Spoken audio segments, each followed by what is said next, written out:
guys, what's going on? Welcome back to another video. It is December here in Iowa and it is absolutely freezing. It's like 5 degrees out here right now.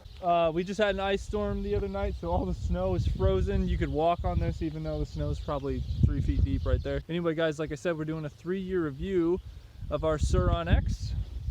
We got right here, it's our baby. I'm just gonna be giving you some info that I think a lot of people, especially if you're going to be buying the bike new, what to kind of expect after like a 3-year mark. If you guys are interested, I have a 1-year review and a 2-year review. I'll put down in the description. I think this is going to be my last year of a review unless you guys want another one. If you want a 4th year, the bike's not going anywhere, so I don't see a need for it though. I don't see anything going wrong with it in a year. So the bike generally has been absolutely fantastic. I haven't had any problems. The controller, the motor, or the battery, and those are the 3 like important things that you kind of want to look for.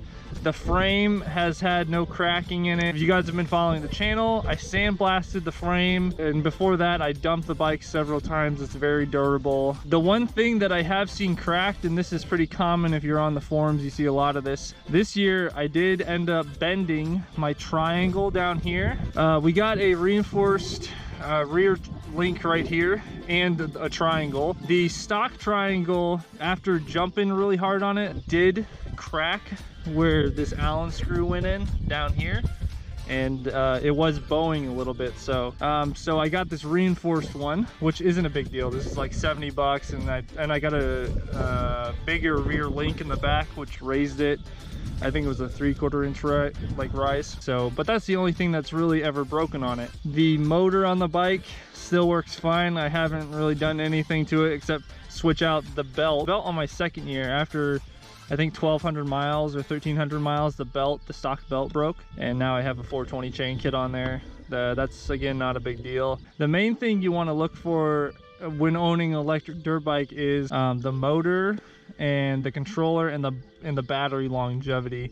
It's just a permanent magnet electric motor. There's not really much to say about it. I've completely submerged that thing and it still runs like a champ. I raced with it at 10 kilowatts, which is way more than it's set out for, and it still runs like a champ. I even rode it at 14 kilowatts. A lot of people ride it at insane power levels. So the motor, the stock motor, is a great motor. It does overheat a lot if you have a big battery and a big controller and you're doing like, 15 kilowatts continuously. But stock bike, it can handle anything the stock bike can do. So we're going to talk about the battery here. After 3 years, I think this battery is built fantastic and the battery charges fine. I still don't notice, this is my stock battery, I still don't notice a range decrease versus my my 2 new batteries. When it comes to lithium batteries like this one, the more times you discharge it, the more times you charge it. When you discharge it and charge it, discharge it and charge it, that's how it starts to wear. I mean, when you have an electric bike like this, you don't discharge it and charge it every single night like you do your phone. No way. I've probably discharged the thing 20 times. That is something that's really good about this bike, is that the battery is fantastic. While we're on the topic of batteries, this one right here is the stock one that came with the bike in 2018. That battery is completely fine. We opened it up and did a bypass on it when we had our nuclear controller on the bike. I've since gotten rid of the nuclear controller to put it back to the stock bike, like I said. So I took the bypass back out because there's no reason to have a bypass battery in there if the controller isn't going to do anything. So that battery is no longer bypassed. I did the same thing with a 2020 battery, so 2 years newer than this one. The battery seemed fine. We raced it several times and the battery just went down to 0. And it turns out I have a bad BMS inside that 2020 battery. Basically, my 2020 battery had a bad BMS in it, which has happened before. I've seen other people with bad BMSs in it, so I had to get that fixed. From what I've seen from other people, having a bad BMS is rare. So I wouldn't be too hung up. I wouldn't be too worried about it really. And it's good to know that, you can ship it to Luna and they can look at it and fix it for you. So that's that. Well, that's kind of all I have to say about the batteries. X controller has been great. can't really say anything else about it. I've seen people that have had kind of really rare cases like the BMS where their controller shorts out. Maybe like they get like a bad controller where it's not quite sealed all the way and they get some water in it. I've never had any problems with my controller though. So like I said, I think it's a rare occasion. I've had people ask me about my light, how it's holding up. It's fine. Turns on and off. Got a new headlight switch up here. The bike's on right now, actually.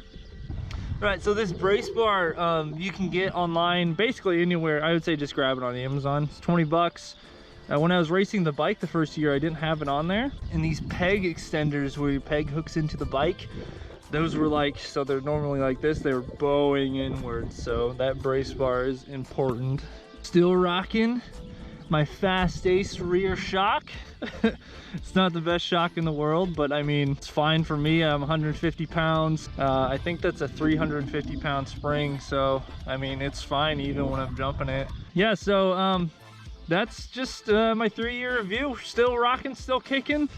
These little bikes are awesome. Yeah, I don't expect anything to go wrong with it, especially with us. We're gonna be racing the Talaria, so that's really exciting news. We should get the bike in a couple weeks. I'm really excited. So we're going to be playing with the stock Talaria for a little while, and then we're going to be upgrading it. It's going to be super awesome. So stay tuned for that. I hope you guys enjoyed the video. Feel free to comment. Be sure to let me know, or if you had any questions about the bike, let me know. Anyway, guys, I'm going to go get warm. I'll see you in the next one.